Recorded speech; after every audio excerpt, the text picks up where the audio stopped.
And due to Hurricane Hilary, all LA County-run parks will be closed for 2 days. That's tomorrow and also Monday. Officials announced they would close the facilities out of an abundance of caution. And the closures will impact all picnic areas, playgrounds, trails, lakes, beaches, and restrooms.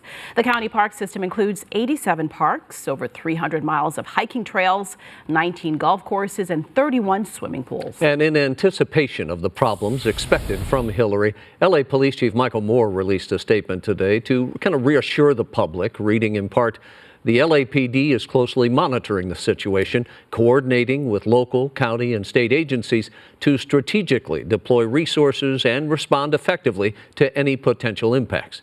We urge residents to be prepared, though, and stay informed through official channels and to follow safety guidelines as we work together to navigate this challenging weather event.